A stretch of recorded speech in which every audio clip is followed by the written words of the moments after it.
أعوذ بالله من الشيطان الرجيم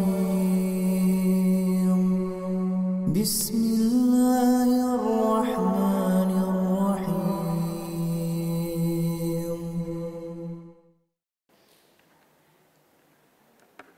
بسم الله الرحمن الرحيم السلام عليكم ورحمة الله وبركاته.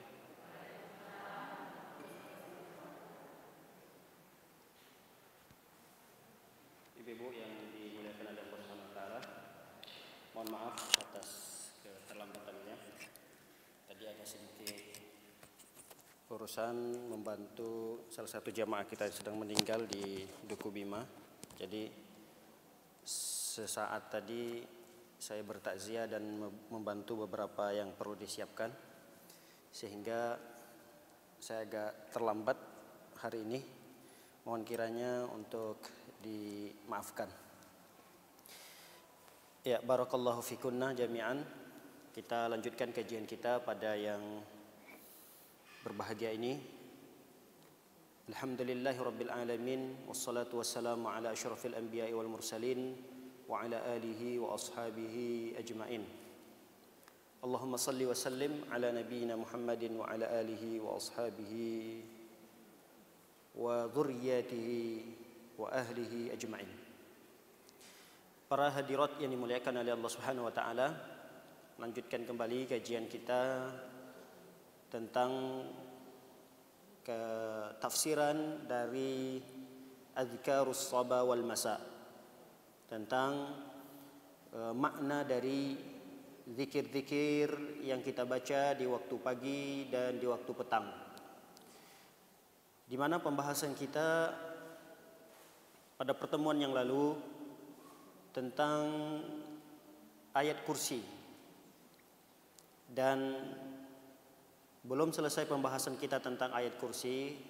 Kalau tidak salah pada pertemuan yang lalu kita baru membahas tentang keutamaan daripada ayat kursi tersebut. Pada kesempatan kali ini kita akan menjelaskan sedikit makna yang terkandung dalam ayat kursi. Ayat kursi ini bisa kita temukan di dalam surah Al-Baqarah ayat yang ke-255. Di surat Al-Baqarah ayat 255. Baik, kita baca. A'udzubillahi minasyaitonir rajim. Allahu la ilaha illa huwal hayyul qayyum لا تأخذه سنة ولا نوم له ما في السماوات وما في الأرض من ذا الذي يشفع عنده إلا بإذنه يعلم ما بين أيديهم وما خلفهم ولا يحيطون بشيء من علمه إلا بما شاء وسع كرسيه السماوات والأرض ولا يؤوده حفظهما وهو العلي العظيم. Baik, ini ayat kursi. Ya, kalau kita terjemahkan dengan bahasa Indonesianya, dengan terjemahan sederhana, Allahu la ilaha illa huwal hayyul qayyum. Tidak ada ilah, tidak ada Tuhan yang berhak disembah kecuali Dia. Dia itu adalah Allah. Al-Hayyu Al-Qayyum. Al-Hayyu itu maha hidup. Al-Qayyum itu mengurusi urusan makhluknya. Al-Qayyum itu mengurusi urusan seluruh makhluknya. La ta'khuzuhu sinatun wala naum. Apa artinya? Allah itu tidak mengantuk, apalagi tidur, naum. Allah itu sinatun. Sinatun itu ngantuk. Allah itu tidak ngantuk dan juga tidak tidur. Lahu ma fis samawati wa ma fil ardh. Hanya milik Allah lah apa yang ada di langit dan apa yang ada di bumi. Man zalladzi yashfa'u 'indahu illa bi izni. Tidak ada yang dapat memberikan syafaat kecuali dengan izin Allah. Kemudian ya'lamu ma baina aydihim wa ma khalfahum. Dia mengetahui apa yang ada di hadapan mereka, di hadapan kita, dan apa yang ada di belakang kita. Wala yuhituna bi syai'in min ilmihi illa bima syaa. Dan mereka tidak mengetahui sesuatu apapun tentang ilmunya Allah melainkan apa yang Allah kehendaki. Wasi'a kursiyyuhus samawati wal ardh. Kursinya Allah itu meliputi langit dan bumi. Wala ya'uduhu hifdhuhuma wa huwal aliyyul azim. Dan Allah tidak merasa berat memelihara keduanya, dan Dia Allah Maha Tinggi dan Maha Besar. Baik. Ini beberapa potongan-potongan dari ayat kursi yang akan kita bahas. Yang pertama, potongan yang pertama adalah Allahu la ilaha illa huwal hayyul qayyum. Tiada ilah, Allah itu adalah tiada yang berhak disembah kecuali Dia. Dianya kembali kepada Allah. Makanya ayat ini menjelaskan tentang tauhid. Tauhid rububiyah, uluhiyah, dan asma wa sifat. Maka kita berkewajiban untuk memurnikan tauhid kita hanya kepada Allah Subhanahu wa taala. Oleh karena itu, dari potongan ini juga para ulama mengambil kesimpulan bahwa rukun daripada la ilaha illallah itu terdiri kepada dua. Yang pertama adalah nafi, yang kedua adalah isbat. Nafi itu adalah mentiadakan, isbat itu adalah menetapkan. Jadi dalam kalimat la ilaha illallah, la ilaha itu satu rukun. Illallah ini rukun yang berikutnya. Jadi kita tahu bahwa di dalam sholat ada rukun, di dalam puasa ada rukun, di dalam berhaji ada rukun.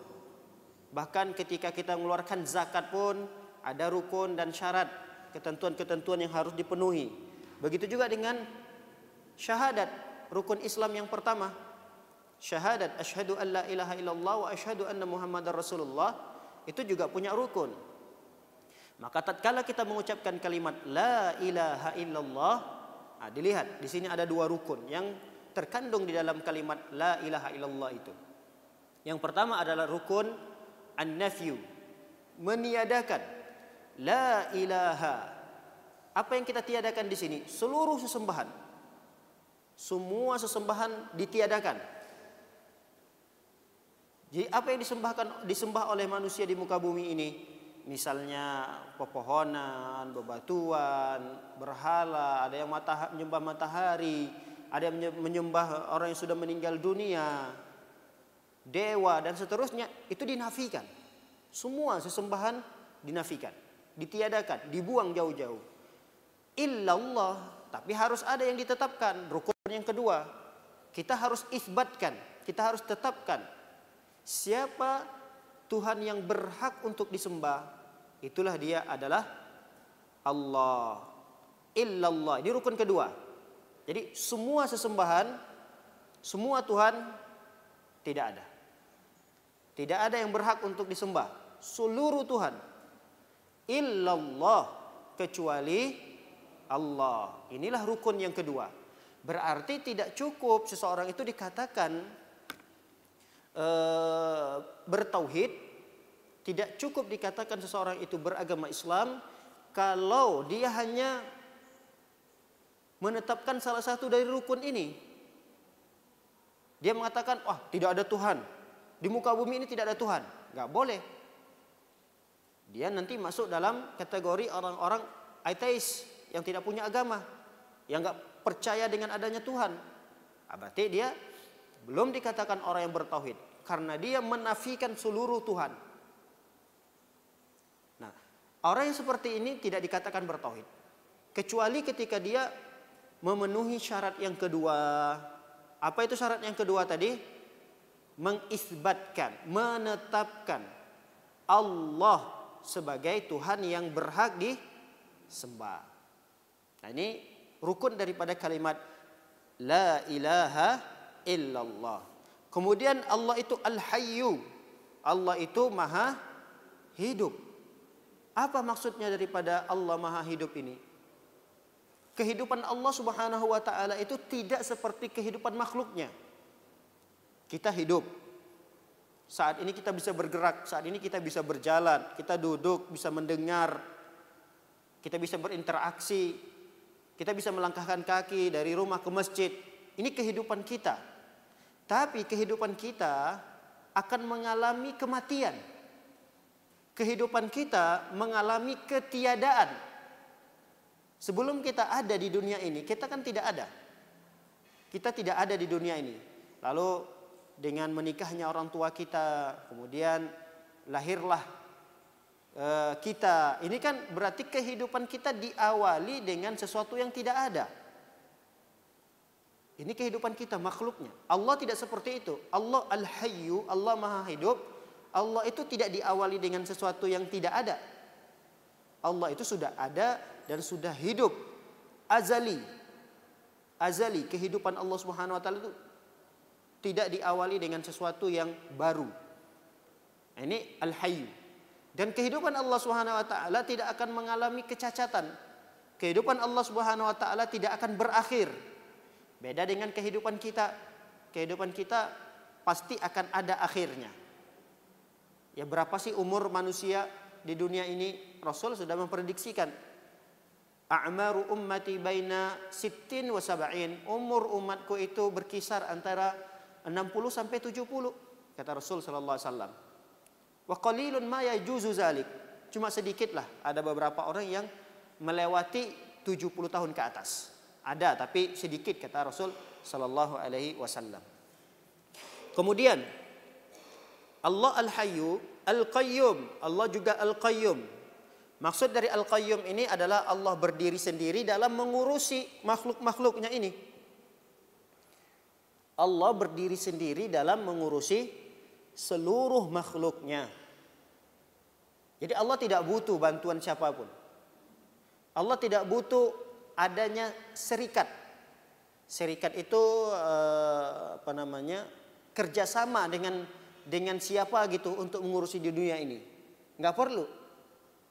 Nah, terus dengan adanya malaikat, itu memang Allah Subhanahu wa taala memerintahkan.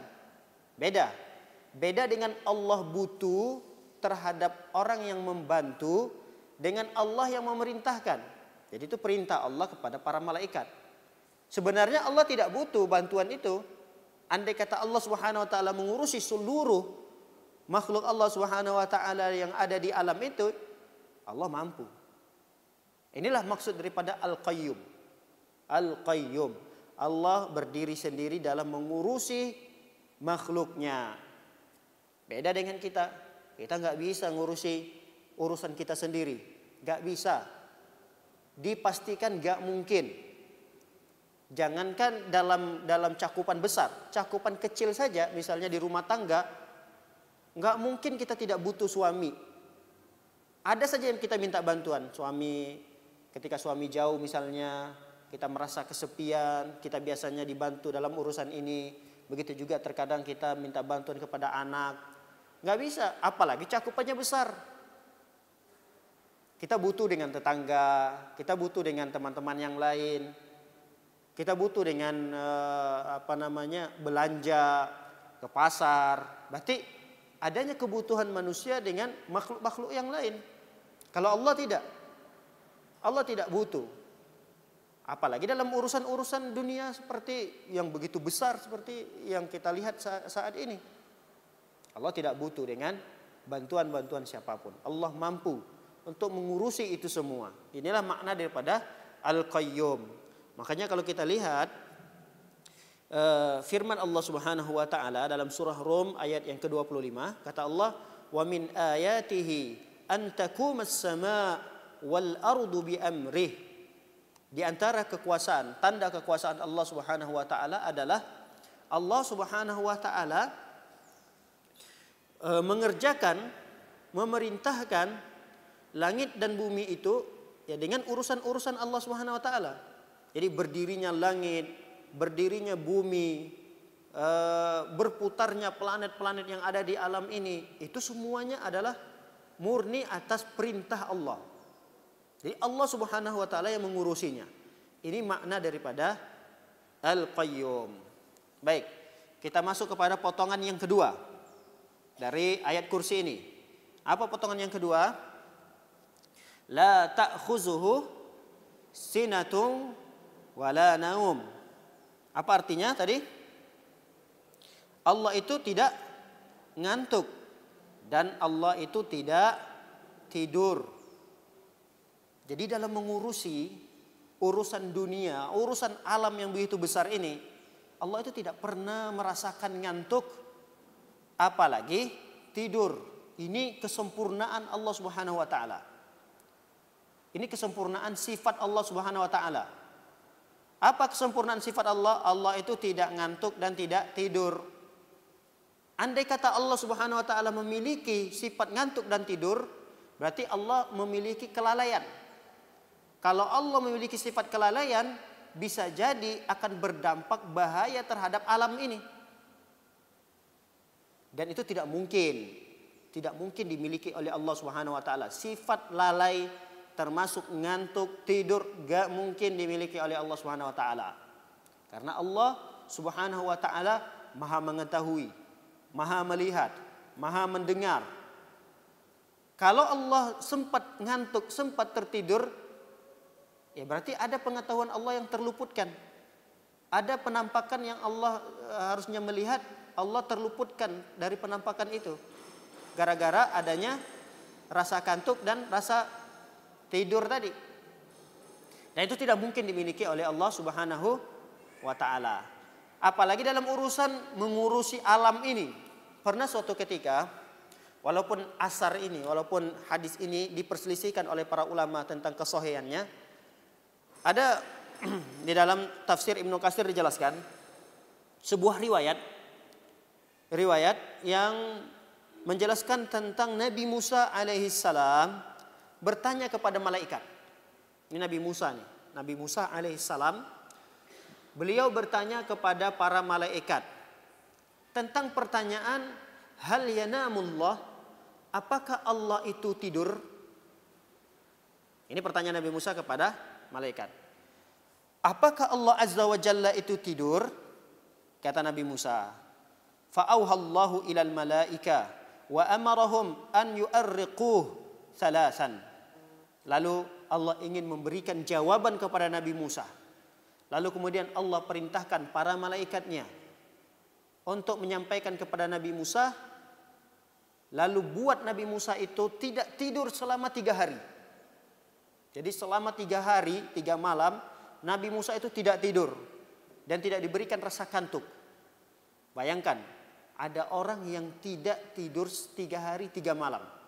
Itu seperti apa itu rasa kantuknya. Nah, lalu kemudian Allah Subhanahu wa taala katakan, faja'ala yan'as wa huma fi yadihi fala yatrukuhu yanam. Kata Allah Subhanahu wa taala, jangan biarkan selama 3 hari 3 malam itu Nabi Musa tidur. Biarkan dia begadang. Fafa'alu, malaikat pun melaksanakan perintah tersebut. Lalu Allah perintahkan lagi malaikat, fa'atuhu qarurataini fa'amsakahuma. Lalu berikan kepada Nabi Musa 2 botol. 2 botol yang terbuat dari kaca. Botol dari kaca, berikan 2 botol kepada Nabi Musa. Summa tarakuhu wa hazzaruhu an yaksarahuma. Kemudian malaikat pun mengatakan, wahai Nabi Musa, pegang qarurah ini, pegang 2 botol kaca ini, hati-hati jangan sampai jatuh, karena kalau jatuh pecah. Dalam kondisi Nabi Musa alaihissalam tadi sudah 3 hari 3 malam gak tidur. Setelah hari keempatnya, malaikat memberikan 2 botol dari kaca dan berpesan kepada Nabi Musa, wahai Nabi Musa, tolong pegang ini erat-erat, jaga. Jangan sampai jatuh, kalau jatuh pecah. Jangan sampai jatuh. Faqala, lalu Allah Subhanahu wa taala telah memerintahkan para malaikat tadi. Faja'ala yan'as. Apa yang terjadi pada Nabi Musa? Mulai Nabi Musa ngantuk. Wahuma fi yadi. Sedangkan 2 botol kaca tadi sudah ada di tangan Nabi Musa. Fi kulli yadin wahidah. Setiap satu tangan ada 1 botol. Qala faja'ala yan'as wa yunabbih. Mulailah Nabi Musa ngantuk, kemudian dia menahan rasa kantuknya. Ngantuk lagi, dia tahan lagi rasa ngantuknya. Dengan berbagai upaya agar ngantuknya itu hilang. Lihat, fadaraba ihdahuma bil ukhra fakasarahuma. Ternyata salah satu dari 2 botol tadi itu terjatuh dan pecah. Innama huwa mathalun darabahu Allah. Inilah perumpamaan yang Allah ingin berikan. Inilah jawaban yang Allah ingin berikan kepada Nabi Musa. Apa pertanyaan Nabi Musa tadi? Apakah Allah memiliki sifat ngantuk atau tidur? Itu pertanyaan Nabi Musa kepada malaikat. Lalu Allah ingin memberikan jawabannya dengan perintah Allah kepada malaikat, suruh Nabi Musa begadang sampai 3 hari 3 malam. Pokoknya kalau dia ngantuk, bangunin. Kalau dia tidur, bangunin. Sampai 3 hari 3 malam. Setelah rasa kantuknya begitu berat, berikan dia 2 botol kaca untuk dipegang. Dan hati-hati jangan sampai jatuh. Ternyata nggak mampu. Nabi Musa nggak mampu melakukan itu. Pada akhirnya kaca itu pecah. Begitulah permisalan apabila Allah Subhanahu wa taala memiliki rasa kantuk. Kira-kira seperti itulah. Kalau Allah Subhanahu wa taala memiliki sifat kantuk atau tidur, maka kita bisa bayangkan apa yang terjadi pada alam ini. Bisa jadi antara planet satu dengan planet yang lainnya bertabrakan. Bisa jadi bumi ini siangnya tidak beraturan, malamnya tidak beraturan. Kenapa? Karena yang mengurusinya bukanlah zat yang sempurna. Karena yang mengurusinya adalah zat yang punya ngantuk, yang dia tertidur. Bisa jadi kita hidup di dunia ini, di bumi ini kacau kehidupan kita. Kacau.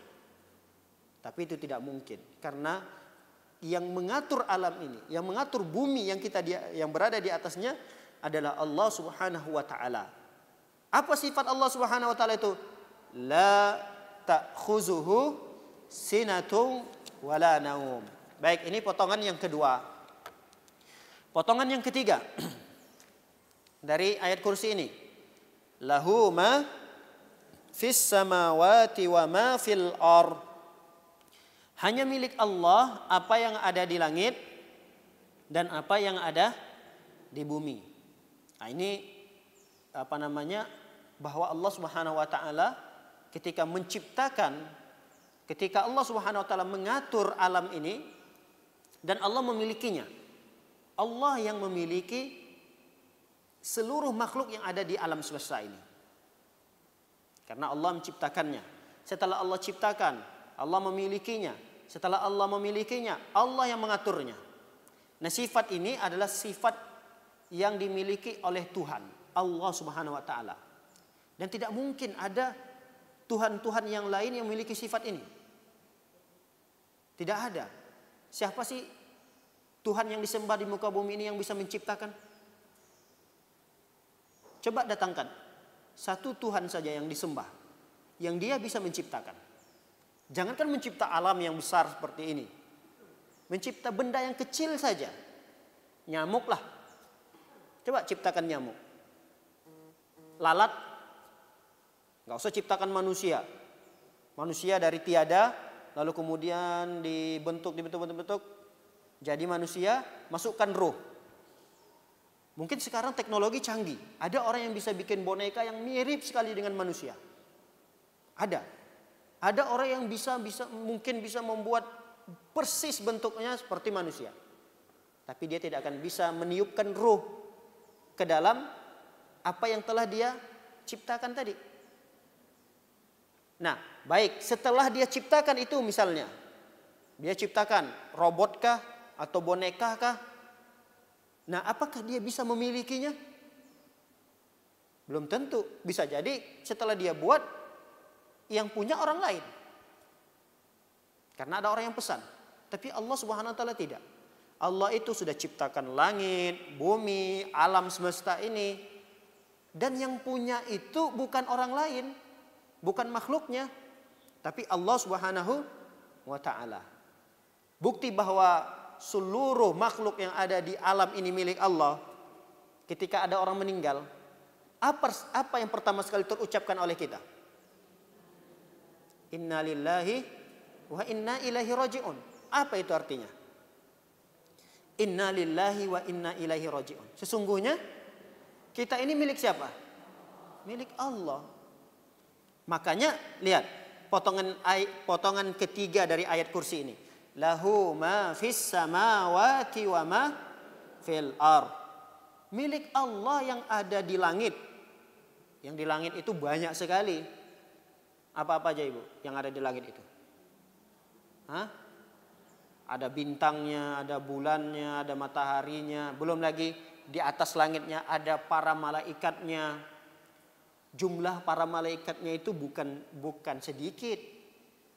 Jumlah malaikatnya itu lebih banyak daripada jumlah manusia yang saat ini yang ada di bumi. Dalam sebuah riwayat diceritakan ketika Allah Subhanahu wa taala meniupkan sangkakala yang dengannya itu kan manusia akan hidup kembali. Setelah sangkakala yang pertama, itu kan semua makhluk yang ada di muka bumi ini mati. Kemudian ditiupkan sangkakala yang kedua. Semua makhluk Allah Subhanahu wa taala dari manusia dan jin-jin itu hidup kembali di padang mahsyar. Itu dari manusia pertama sampai manusia terakhir berkumpul di padang mahsyar, lalu kemudian dibandingkan dengan makhluk Allah, malaikat di langit pertama. Itu jumlahnya 2 kali lipat dari manusia yang sudah dihidupkan tadi. Bayangkan, itu baru di langit pertama. Belum lagi jumlah malaikat yang ada di langit kedua, ketiga, keempat, dan seterusnya. Kepunyaan siapa itu? Semuanya kepunyaan siapa? Allah Subhanahu wa taala. Jadi kita ini sebenarnya makhluk Allah Subhanahu wa taala yang kecil, yang hina, yang dina, yang tidak ada sesuatu apapun yang bisa mendatangkan manfaat untuk Allah. Jadi kalaupun kita makhluk Allah yang hidup di dunia ini enggak menyembah Allah, enggak ada makhluk Allah dari kalangan manusia ini yang mau taat pada Allah, yang mau sholat, yang mau ngaji, enggak ada misalnya. Satu orang pun enggak ada makhluk Allah di muka bumi ini. Itu enggak akan mengurangi kekuasaan Allah. Enggak akan mengurangi kepemilikan Allah. Enggak akan mengurangi itu. Jadi siapa yang butuh terhadap ibadah ini? Kita manusia. Siapa yang butuh terhadap sholat? Kita. Siapa yang butuh terhadap pahala? Kita. Allah enggak butuh. Allah enggak butuh dengan sholat kita. Allah enggak butuh dengan sedekah kita. Allah enggak butuh dengan puasa kita. Yang membutuhkan itu semua kita manusia. Makanya Allah Subhanahu wa taala pemilik segala sesuatu yang ada di langit dan pemilik segala sesuatu yang di bumi. Andai kata semua makhluk Allah yang namanya manusia ini tidak ada yang menyembah Allah, bermaksiat kepada Allah. Bayangkan masih banyak makhluk-makhluk Allah yang masih bertasbih, berzikir kepada Allah. Lihat ikan-ikan yang ada di lautan, hitung. Hewan-hewan, binatang-binatang dari sekecilnya yang berada di dalam tanah, sesemutan, cacing, burung yang terbang, ikan yang ada di dasar laut, semuanya bertasbih kepada Allah Subhanahu wa taala. Hanya saja kita tidak paham dan tidak tahu bagaimana bentuk tasbih mereka kepada Allah Subhanahu wa taala. Baik, potongan yang berikutnya. Apa potongan yang berikutnya dari ayat kursi ini? Man zalladzi yashfa'u 'indahu illa biizni. Artinya, tidak ada yang bisa memberikan syafaat kecuali atas izin Allah Subhanahu wa taala. Ini makna daripada man dzalladzi. Tidak ada yang dapat memberikan syafaat ya dari sisi Allah kecuali apa yang telah Allah izinkan.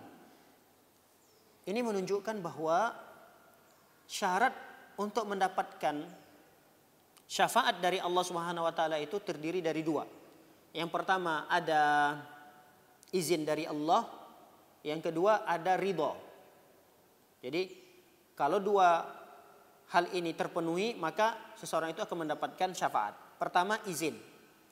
Izin dari orang yang memberikan syafaat. Misal yang kita harapkan syafaatnya pada hari kiamat siapa? Nabi Muhammad SAW. Kita nggak bisa mendapatkan syafaat dari Nabi SAW kalau Allah belum mengizinkannya. Bisa dipahami? Kita nggak bisa mendapatkan syafaat dari Allah, syafaat dari Rasul maksudnya, syafaat dari Rasul kecuali sudah diizinkan oleh Allah. Kemudian syarat yang kedua, kita tidak bisa mendapatkan syafaat dari Rasul walaupun sudah diizinkan oleh Allah, tapi Allah nggak ridho kepada kita. Nah ini harus dipenuhi nih syarat yang kedua. Harus ada ridho dari Allah. Kepada siapa? Kepada orang yang akan diberikan syafaat. Misalnya kita nih umat Nabi Muhammad. Kita tahu nih bahwa Nabi Muhammad sudah diizinkan untuk memberikan syafaat. Oh kita datang kepada Nabi Muhammad SAW. Ya Nabiullah, ya Rasulullah, tolong berikan syafaat kepada kami, ya Rasulullah. Kita tahu Nabi sudah diberikan izin. Nah sekarang, apakah Allah Subhanahu wa taala ridho kepada kita untuk diberikan syafaatnya? Kalau ridho berarti Rasul akan memberikan syafaat itu. Tapi kalau Allah tidak ridho kepada kita, maka syafaat itu tidak akan didapatkan. Inilah makna man dzalladzi yashfa'u 'indahu illa biidni. Jadi syafaat Allah Subhanahu wa taala itu tidak akan didapatkan kecuali sudah mendapatkan izin dan ridho dari Allah Subhanahu wa taala. Dalam ayat yang lain, surah An-Najm, ayat yang ke-26, Allah Subhanahu wa taala berfirman, "Wa kam min malakin fis samawati la tughni syafa'atuhum syai'an illa min ba'di an ya'dzana Allahu liman yasha'u wa yarda." Betapa banyak malaikat yang ada di langit sana. Jumlah malaikat itu banyak sekali. Betapa banyak para malaikat yang ada di langit sana. La tughni syafa'atuhum syai'a. Tidak manfaat syafaat mereka. Sedikit pun tidak bermanfaat syafaat dari para malaikat itu. Kecuali sudah mendapatkan izin dari Allah dan ridhonya Allah kepada orang yang akan diberikan syafaat itu. Nah ini penegasan Allah dalam ayat kursi ini. Makanya wajar terjadi pada hari kiamat nanti ketika dikumpulkan manusia di padang mahsyar, manusia dikumpulkan di padang mahsyar. Setelah itu dalam kondisi yang membingungkan, kondisi yang menegangkan, kondisi yang mencekam, menakutkan. Bagaimana tidak? Jarak matahari cuma sejengkal. Kemudian tidak ada keputusan apa yang harus dilakukan di sana, bingung. Bahkan seorang anak lari dari orang tua lari dari anaknya, suami lari dari istri lari dari suami. Kondisi yang menegangkan. Dalam kondisi seperti itu, orang-orang akan bersegera untuk mendapatkan bantuan, pertolongan. Pertolongan dari siapa? Datanglah umat-umat ini menghadap kepada Nabi Adam alaihissalam. Wahai Nabi Adam, engkaulah manusia pertama yang diciptakan oleh Allah Subhanahu wa taala. Dipuji-puji Nabi Adam ini supaya memberikan syafaat. Kata Nabi Adam, mohon maaf, saya nggak bisa. Saya nggak bisa memberikan syafaat, nggak bisa memberikan pertolongan kepada kalian. Cobalah kalian datang kepada Nabi Nuh.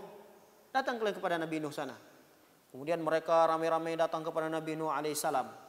Minta syafaat, minta pertolongan kepada Nabi Nuh. Dipuji-puji Nabi Nuh ini, dikatakan engkau awal pertama Rasul yang diangkat oleh Allah. Dan seterusnya dipuji Nabi Nuh alaihissalam. Apa kata Nabi Nuh?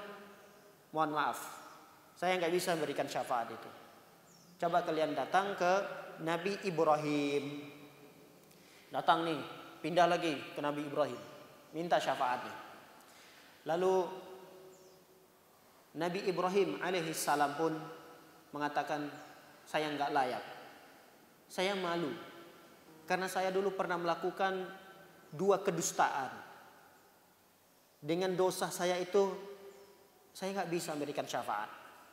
Kita tahu kedustaan yang pernah dilakukan oleh Nabi Ibrahim adalah ketika beliau mengatakan bahwa yang menghancurkan para berhala-berhala itu adalah berhala yang paling besar. Padahal yang menghancurkannya adalah beliau sendiri.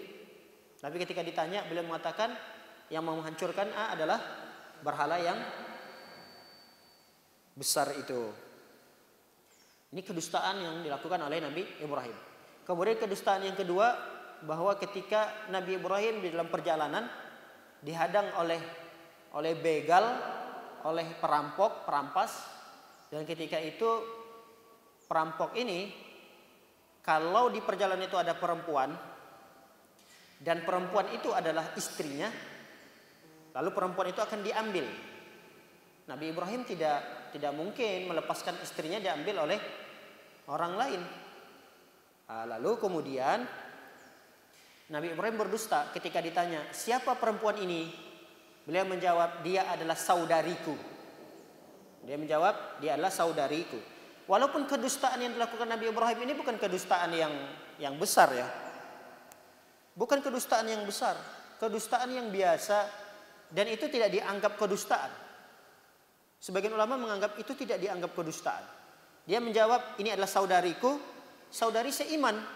Yang karena saat itu yang beriman kepada Allah hanya Nabi Ibrahim dan istrinya. Tapi dengan merasa bersalahnya, beliau mengatakan, saya nggak bisa memberikan syafaat. Nggak bisa. Cobalah kalian datang kepada Nabi Musa. Pindah lagi manusia ini pindah kepada Nabi Musa untuk minta syafaat. Kemudian Nabi Musa pun mengatakan, saya nggak bisa memberikan syafaat. Coba kalian datang ke Nabi Isa. Datang ke Nabi Isa pun menjawab hal yang sama, saya nggak bisa memberikan syafaat. Pergi kalian kepada Nabi Muhammad sallallahu alaihi wasallam. Nabi Muhammad SAW ketika itu juga bingung. Orang datang berkumpul berkerumun minta syafaat. Nabi Muhammad SAW tidak bisa memberikan syafaat juga. Apa yang dilakukan oleh Nabi Muhammad SAW ketika itu? Nabi Muhammad sallallahu alaihi wasallam memuji-muji Allah, sujud Nabi Muhammad sallallahu alaihi wasallam, berdoa meminta kepada Allah Subhanahu wa taala. Saking lamanya Nabi Muhammad sallallahu alaihi wasallam sujud agar diberikan oleh Allah izin untuk memberikan syafaat. Lalu Allah Subhanahu wa taala mengatakan, "Ya Muhammad, irfa' ra'sak." Wahai Muhammad, udah angkat kepalamu. Nabi Muhammad tadi beribadah kepada Allah di padang mahsyar, tempat di mana orang sudah dalam kegalauan. Nabi Muhammad SAW tenang, beliau sujud berdoa pada Allah. Lalu Allah pun mengatakan kepada Nabi kita, "Ya Muhammad, irfa' ra'sak." Angkat kepalamu, wa kul yusma'. Berdoalah, niscaya doamu akan didengar, kata Allah. Wasal tu'ta, minta sesuatu apapun, sungguh permintaanmu akan dikabulkan. Washfa tushaffa, dan berikanlah syafaat kepada mereka, niscaya Allah akan izinkan. Lihat, jadi Nabi Muhammad SAW juga tidak langsung memberikan syafaat, tapi Nabi Muhammad SAW tahu. Nabi Muhammad SAW cerdas bagaimana untuk mendapatkan izin agar Allah memberikan syafaat itu. Beliau berdoa kepada Allah, beliau sujud, beliau beribadah dulu kepada Allah. Lalu dengan kondisi seperti itu, Allah berikan izin kepada Nabi Muhammad SAW untuk memberikan syafaat kepada manusia yang ada di padang mahsyar itu. Barulah kemudian ketika manusia mendapatkan syafaat di padang mahsyar, satu persatu dipanggil oleh Allah untuk disidang. Ingat, syafaat nanti pertama sekali yang kita dapatkan dari Nabi Muhammad itu bukan pertolongan bisa langsung masuk surga, bukan. Pertolongan agar supaya jelas status kita. supaya disegerakan untuk dihisap. Supaya kita tahu kejelasan, ini kita mau diapain nih, kita mau kemana ini, kita mau ngapain di sini nih. Nah, itulah syafaat Rasulullah SAW berikan kepada kita supaya segera amalan kita itu dihisap oleh Allah Subhanahu Wa Taala, agar kita itu segera dipanggil oleh Allah Subhanahu Wa Taala. Dan itu bayangkan antrinya. Maka pantaslah satu hari di padang mahsyar, berapa hari di dunia ini? Berapa tahun? 1000 tahun.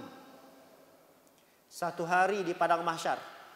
24 jamnya, kalau kita 24 jamnya padang mahsyar itu sama seperti 1000 tahun di dunia ini.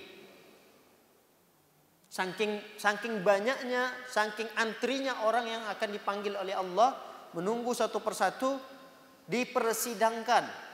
Berapa tahun kita hidup di dunia ini? 60 tahun, dihitunglah mulai kita umur baligh.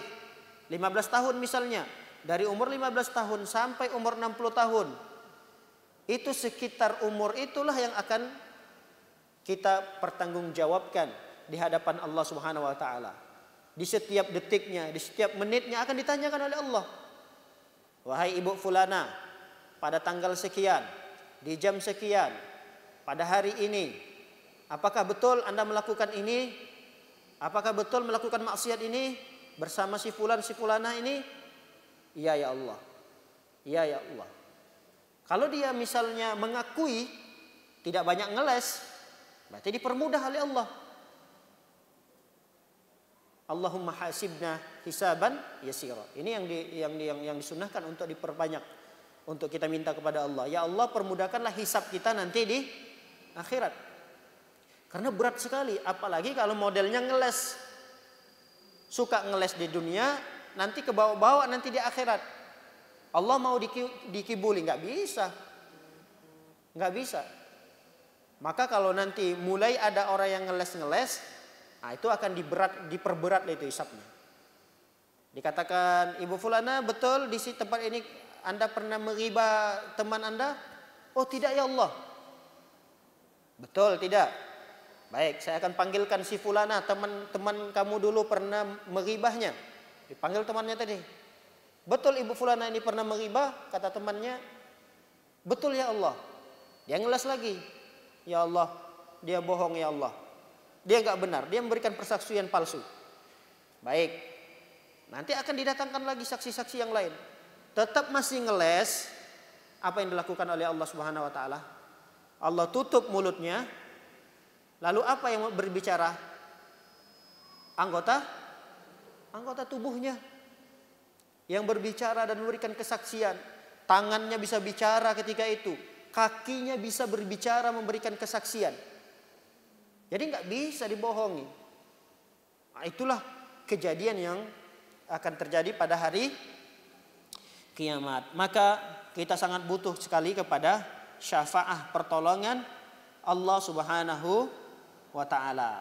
Makanya Allah Subhanahu wa ta'ala tekankan di sini, man zalladzi yashfa'u 'indahu illa bi'idni. Baik. Potongan yang berikutnya. Ya'lamu ma baina aydihim wa ma khalfahum. Dialah Allah Subhanahu wa ta'ala yang mengetahui apa yang ada di hadapan kita. Maksudnya apa yang di hadapan kita itu apa yang akan terjadi pada diri kita. Apa yang akan terjadi, yang belum terjadi nih. Nanti apa yang akan terjadi setelah kita pulang kajian ini, Allah tahu. Kita nggak tahu. Apa yang akan terjadi besok, seminggu yang akan datang, sebulan yang akan datang, Allah tahu. Itulah kesempurnaan ilmu Allah Subhanahu wa taala. Wa ma khalfahum, dan Allah juga tahu apa yang ada di belakang kita. Maksudnya Allah juga tahu apa yang sudah pernah kita lakukan. Jadi yang sudah berlalu, jangankan baru kemarin, yang sebulan, setahun, 2 tahun yang sudah berlalu kita lakukan, Allah tahu. Allah tahu. Kalau kita mungkin sudah lupa. Kalau kita udah lupa. Jangankan sebulan yang lalu ya. Mungkin kalau saya tanyakan minggu yang lalu lah. Minggu yang lalu.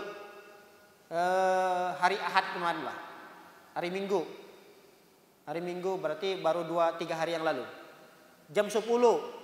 Ibu sedang melakukan apa waktu itu? Lupa kita jam 10. Jam 10 itu saya lagi di mana ya? Saya sama siapa ya? Kita nggak tahu. Tapi Allah ya'lamu ma baina aydihim wa ma khalfahum. Allah itu tahu apa yang ada di depan kita. Maksudnya apa yang akan terjadi pada diri kita dan apa yang sudah terjadi di belakang kita. Allah tahu. Jadi tidak ada yang bisa disembunyikan dari Allah Subhanahu wa taala.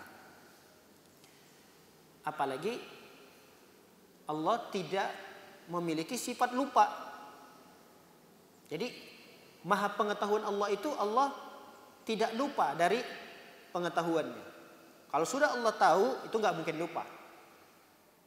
Dan pengetahuan Allah terhadap kita ini makhluknya itu sudah 50.000 tahun ya.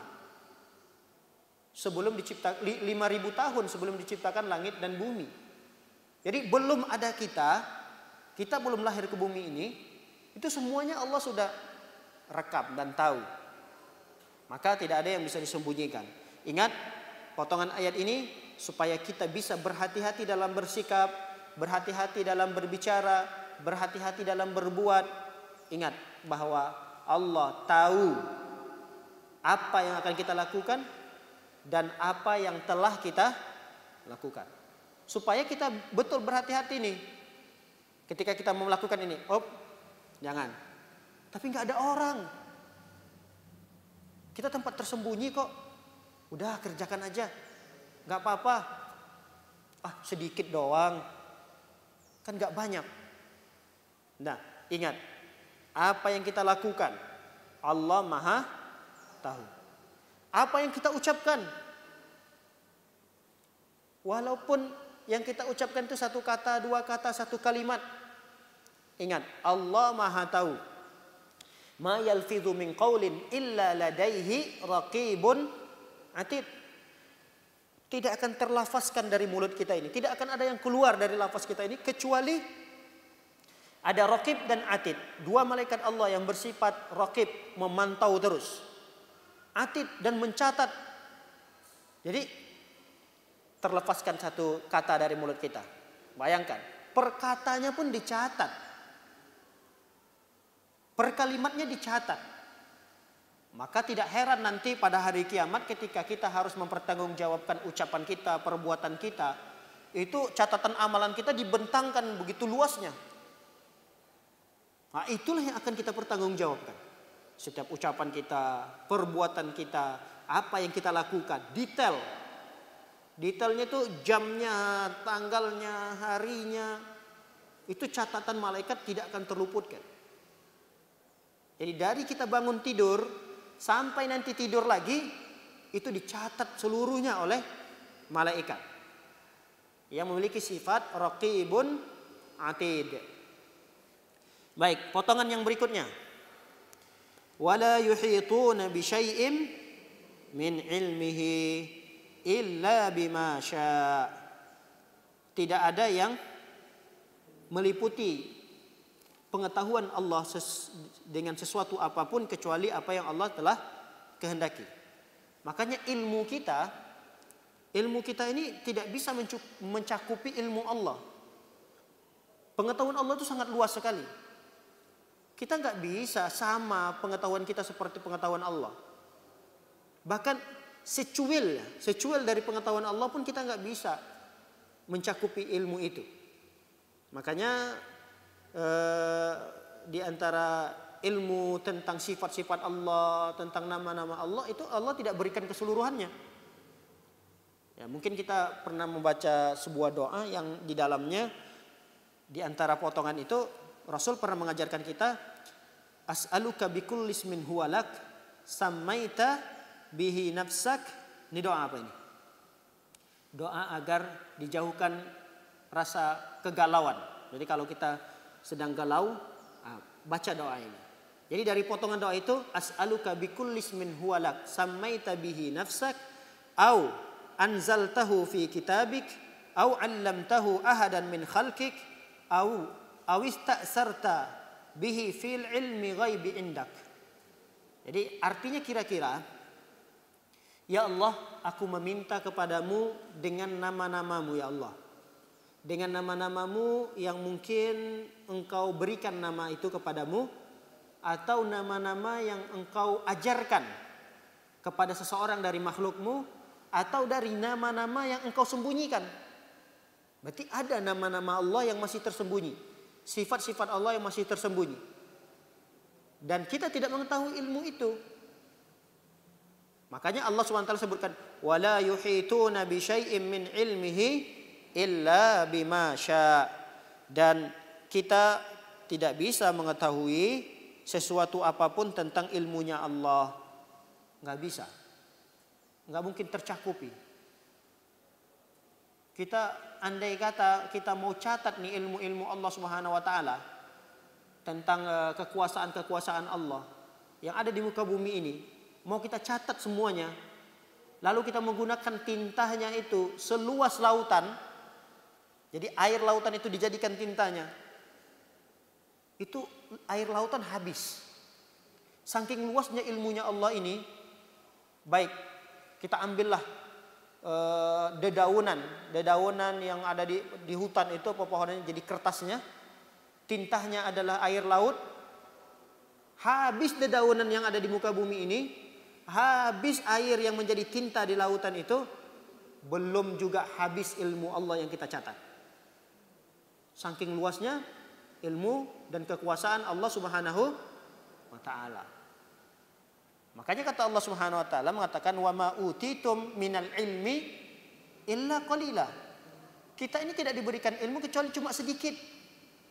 Jadi kalau ibu-ibu yang dimuliakan oleh Allah Subhanahu wa taala yang sudah sering mengaji saja, tidak boleh seakan-akan sudah banyak ilmunya, karena Allah mengatakan seperti itu. Kalian itu tidak diberikan dari ilmu Allah ini kecuali cuma sedikit. Yang sering datang saja masih dapat sedikit, apalagi yang malas-malas datang. Yang setiap hadir rutin, setiap ada jadwal datang, itu juga baru sedikit yang dia dapatkan, sedikit, nggak nyampe seujung kuku. Apalagi yang mungkin jarang datang, atau datang pun ya nggak konsentrasi gitu dalam mendengarkannya. Ya maklumlah, memang itu sifat manusia.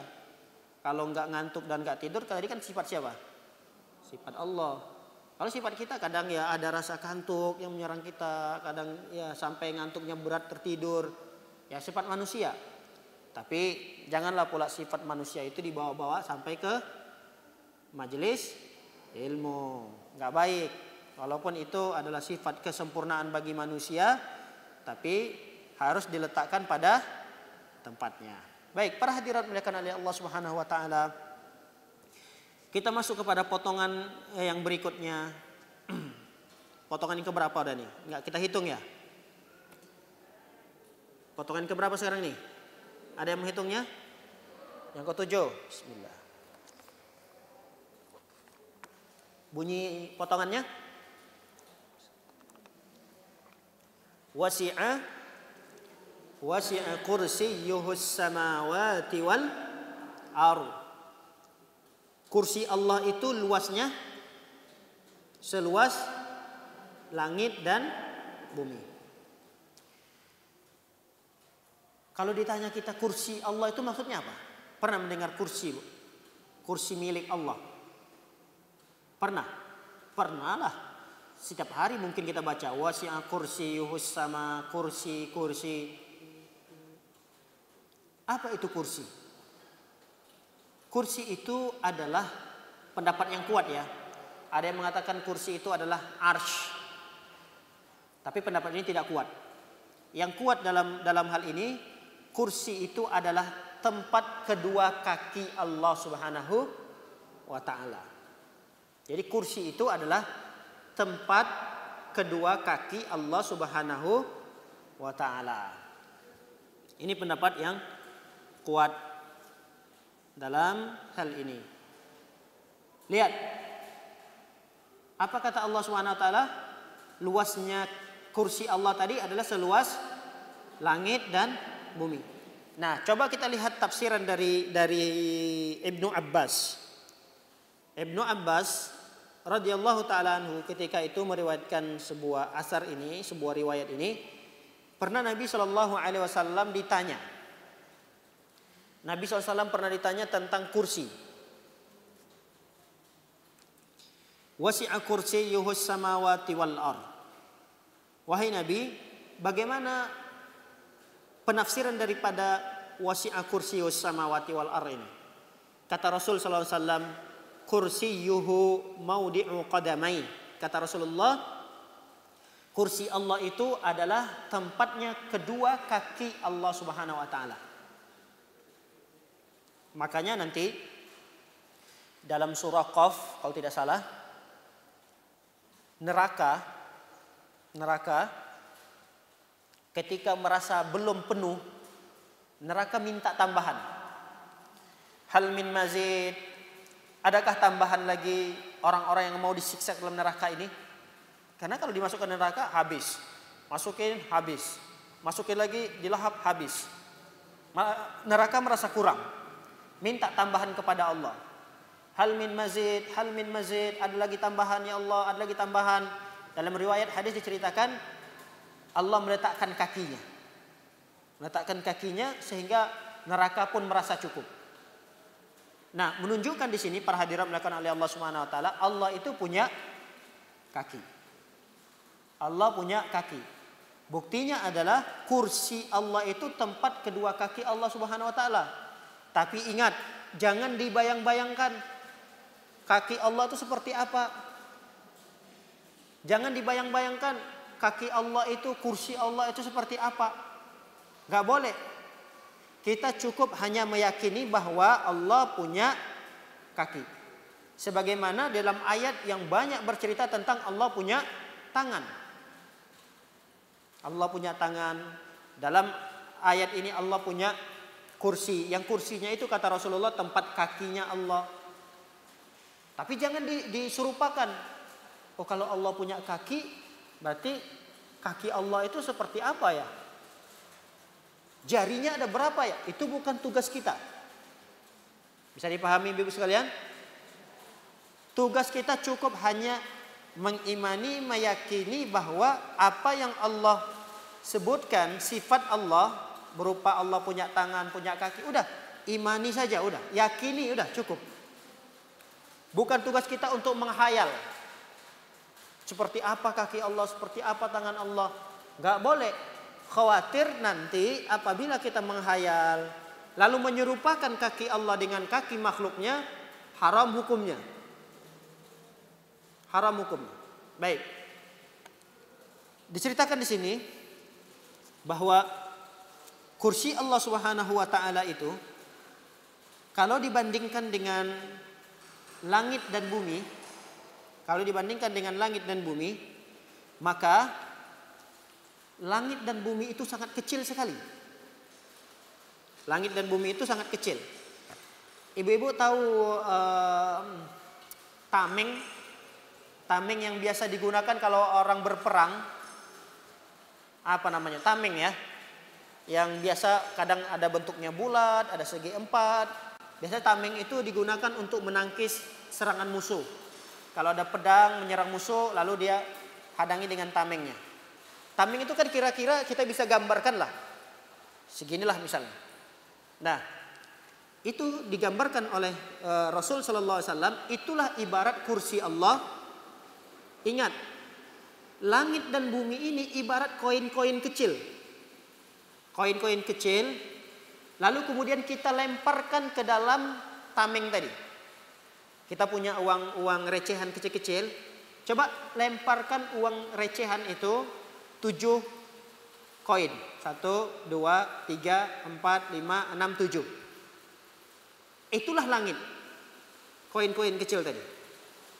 Kemudian lemparkan 7 lagi. 1, 2, 3, 4, 6, 7. Itulah bumi. Jadi langit dan bumi itu ibarat koin-koin kecil. Kursinya Allah itu lebih besar. Sangat besar sekali. Dibandingkan langit dan bumi ini. Nah, kalau dibandingkan dengan arsy-Nya Allah, kursi dibandingkan dengan arsy-Nya Allah, kata Rasul SAW, mal kursiyyu fil arsy illa kahalqatin min hadidin ulqiyat baina zahrai falati minal ar. Jadi kalau dibandingkan antara kursi dengan arsy-Nya Allah, seperti padang pasir, hamparan bumi yang begitu luas. Ini hamparan bumi luas nih, sejauh mata memandang. Coba lemparkan itu di tengah-tengah hamparan padang pasir itu si koin, 1 buah koin, lemparkan. Nah, 1 butir koin tadi itu ibarat kursi tadi. Dan arsy-Nya Allah itu sangat luas sekali. Seluas tadi padang pasir yang sejauh mata memandang tidak ada ujungnya. Ini hanya sekedar permisalan. Permisalan dari Rasul sallallahu alaihi wasallam supaya kita paham. Supaya kita paham betapa besarnya kursi Allah Subhanahu wa taala. Nah, jangan kita nggak paham nih. Kita tahu ayat kursi, sudah hafal ayat kursi, sudah sering menyebut ayat kursi, tapi kita nggak tahu kursi itu apa sih kursi. Kita baca ayat kursi itu sebelum tidur. Kita baca ayat kursi itu di pagi hari, di sore hari. Tapi kita nggak ngerti kursi itu apa, kursi itu fungsinya untuk apa, kursi itu punya siapa. Kita nggak tahu. Nah, inilah kita jelaskan bahwa kursi itu adalah tempat kedua kaki Allah Subhanahu wa taala, dan kursi itu sangat luas, melebihi luasnya langit dan bumi. Baik, para hadirat dimuliakan oleh Allah Subhanahu wa taala. Yang terakhir dari potongan ayat kursi ini, yaitu adalah wala yauduhu hifdzuhuma wa huwal aliyyul azim. Wala yauduhu, apa artinya? Dan tidak ada, Allah tidak merasa berat memelihara langit dan bumi.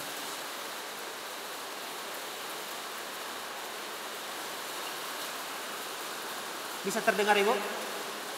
Terdengar? Atau ada rasa was-was ini? Jangan-jangan lebat banjir lagi. Mudah-mudahan kita mohon kepada Allah Subhanahu wa taala, Allahumma shayyiban nafi'an. Semoga Allah menurunkan hujan yang bermanfaat untuk kita. Allahumma hawalaina wala alaina. Ya Allah, berikan kebaikan dari hujan ini dan jauhkan kami dari bahaya yang diturunkan dan diakibatkan daripada hujan ini. Amin ya rabbal alamin. Baik, para hadirat dimuliakan oleh Allah Subhanahu wa taala, wala yauduhu hifdhuhuma wa huwal aliyyul azim. Allah tidak merasa berat memelihara langit dan bumi ini. Kita jangankan memelihara langit dan bumi ya. Merawat satu rumah aja udah ngeluh sama suami. Mas, kalau bisa cariin pembantu dong mas. Apalagi rumahnya gede kayak gini mas. Gak kuat, udah capek, anak masih kecil-kecil. Ayo, lumrah sifat manusia. Kalau mampu suaminya ya silakan. Nah, itu manusia. Nggak mampu mengurusi cakupan kecil aja udah nggak kuat. Apalagi urusan rumah tangga itu kan urusan 24 jam. Wajar sekali para istri itu mengeluh dengan pekerjaan rumah gitu. Karena urusannya bukan seperti urusan kantor. Urusan kantor itu masuk jam sekian, pulang jam sekian. Setelah itu udah nggak ada lagi mikirin kantor. Pokoknya mikiran urusan kantor itu kalau dia karyawan biasa dari jam sekian sampai jam sekian. Tapi kalau urusan 24 jam yang ada di rumah tangga, di urusan rumah, itu berat sekali. Berat. Tapi tidak berat bagi Allah Subhanahu wa taala. Wala yauduhu hifdzuhuma. Allah tidak berat mengurusi apa yang ada di langit dan apa yang ada di bumi ini. Urusan kita manusia, siapa yang memberikan rezeki? Allah. Siapa yang membangunkan kita dari tidur kita? Coba kalau kita tidur terus gak bangun-bangun lagi. Mau? Lalu dibangunkan oleh Allah. Allah yang ngurusin itu. Berat bagi Allah untuk membangunkan miliaran orang ini. Berat bagi Allah untuk menurunkan hujan. Coba ibu-ibu sekalian, perkirakan itu berapa ribu, berapa juta liter air yang Allah turunkan dari langit itu.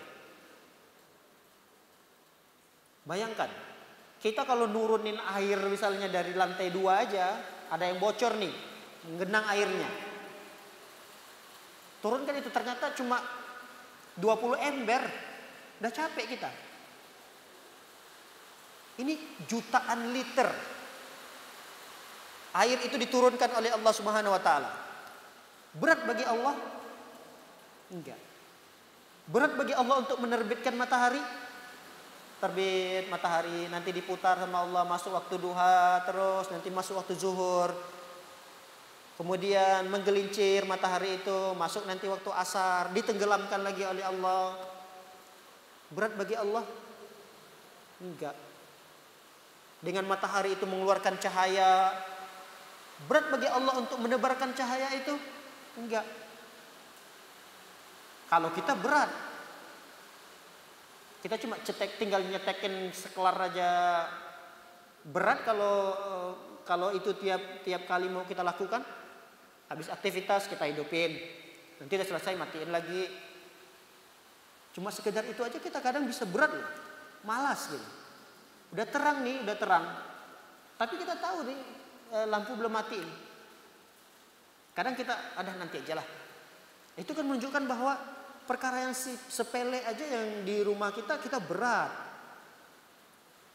Tapi bagi Allah Subhanahu wa taala, urusan yang ada di langit dan di bumi yang kita injak saat ini, itu tidak ada sedikit pun rasa berat bagi Allah Subhanahu wa taala untuk mengaturnya, untuk memeliharanya. Kalaulah Allah Subhanahu wa taala merasa berat terhadap pemeliharaan bumi ini, wah kacau dah.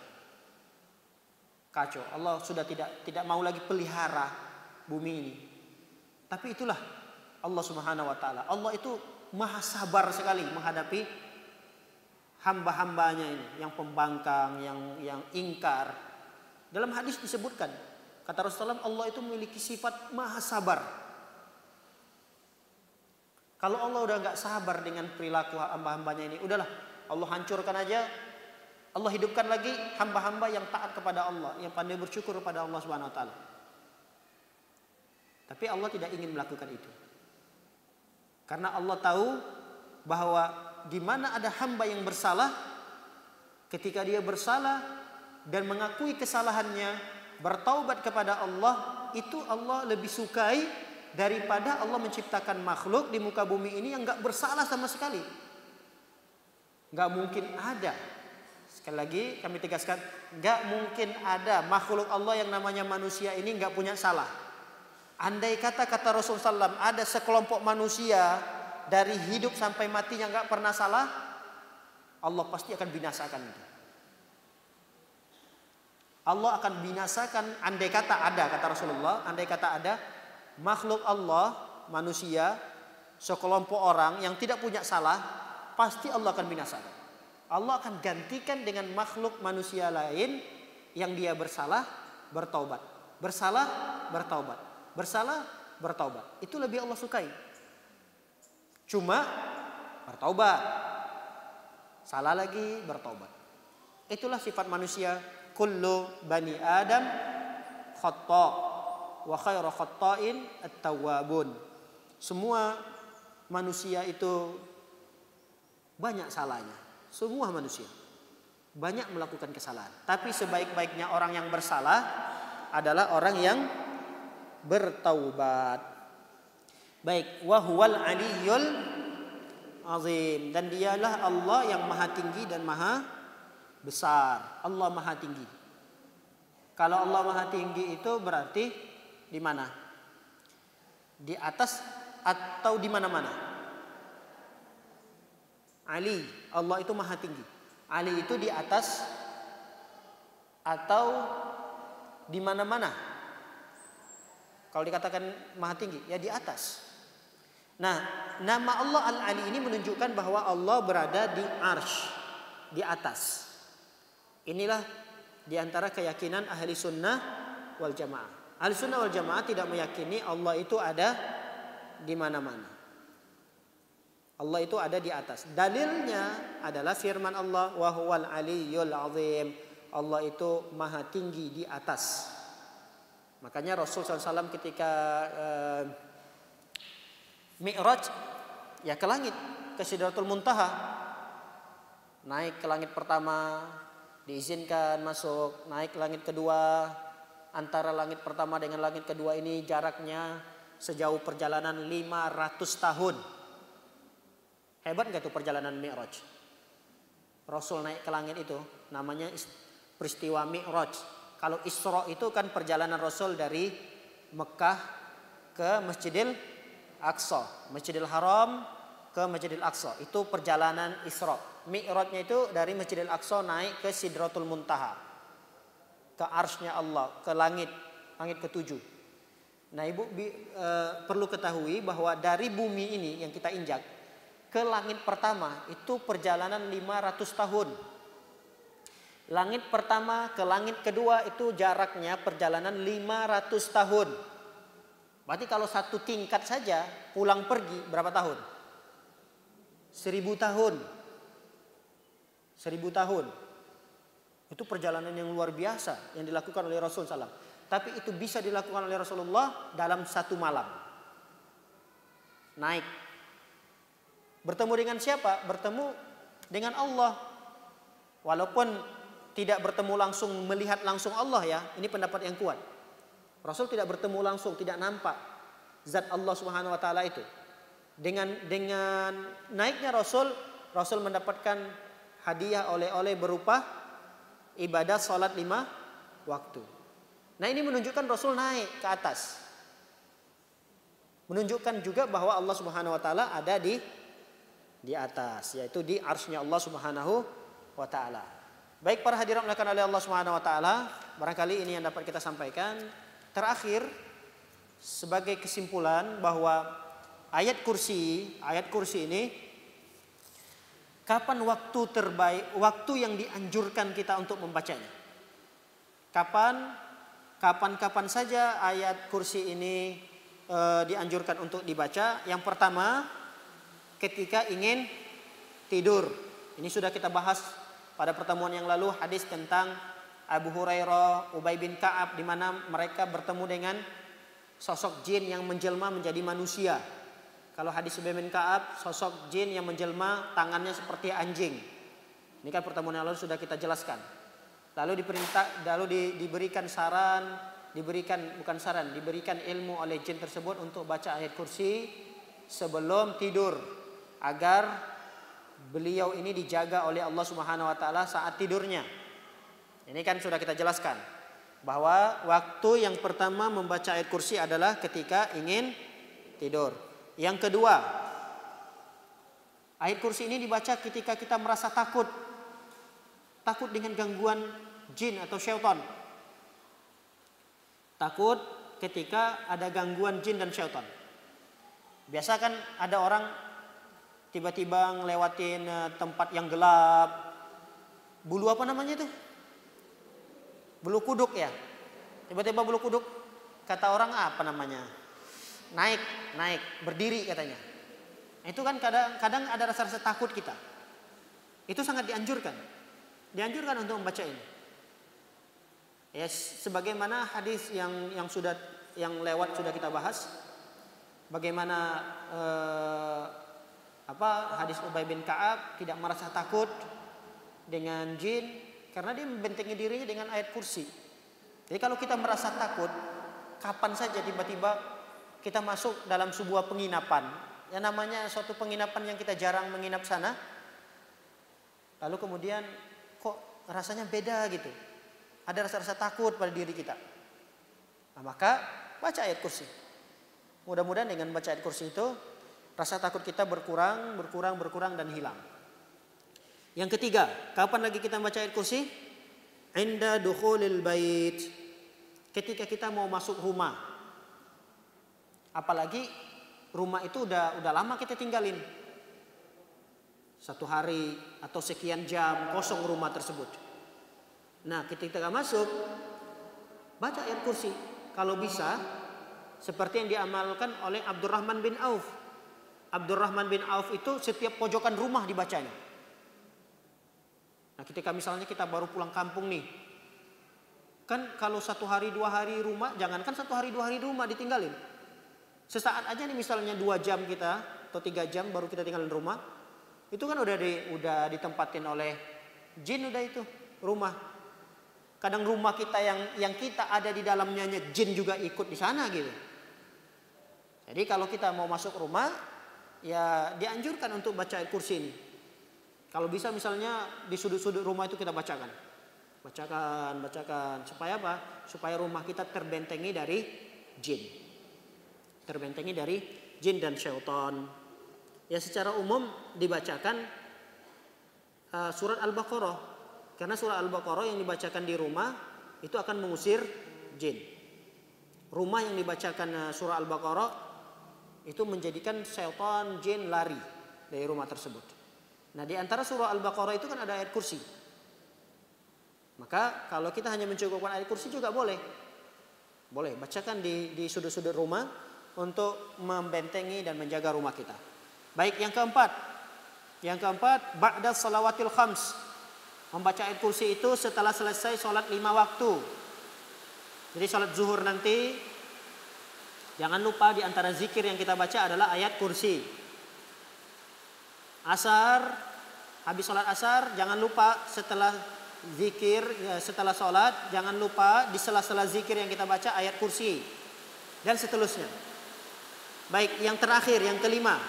Ayat kursi ini juga dianjurkan untuk dibaca ketika kita berada di pagi hari dan ketika kita berada di sore hari. Jadi kalau kita berada di pagi hari, kapan itu? Setelah kita bangun subuh, sholat subuh. Setelah sholat subuh kita berzikir. Nah, berarti kita sudah berada di pagi hari itu. Nah, baca ayat kursi. Supaya kita terbentengi, terjaga sampai nanti waktu sore. Masuk waktu sore, baca lagi ayat kursi. Supaya apa? Supaya menjaga kita, membentengi diri kita sampai nanti malam kembali ke pagi hari. Pagi hari baca lagi ayat kursi untuk membentengi kita waktu duha, siang, asar, nanti masuk sore hari lagi, begitu seterusnya. Berputar seperti itu agar kita selalu mendapatkan penjagaan dan benteng dari Allah Subhanahu wa taala dari gangguan-gangguan jin, terutama gangguan-gangguan makhluk Allah yang mencoba untuk mengganggu dan menyakiti kita. Wallahu taala alam bisawab. Demikian kajian yang singkat ini, semoga bermanfaat dan menjadi ilmu yang bisa diamalkan dalam kehidupan kita sehari-hari. Barakallahu fikunna. Semoga Allah Subhanahu wa taala memberkahi kita semua, memberkahi keluarga kita, memberkahi usia kita, memberkahi harta kita. Semoga kita selalu diberikan kesehatan oleh Allah Subhanahu wa taala. Semoga kesehatan itu bisa kita gunakan untuk beribadah, mengabdikan diri kita kepada Allah Subhanahu wa taala. Demikian, wassallallahu ala nabiyina Muhammadin wa ala alihi washabbihi wasallam ajmain. Akhir da'wana subhanakallahumma bihamdika asyhadu an la ilaha illa anta astaghfiruka wa atubu ilaik. Assalamualaikum warahmatullahi wabarakatuh.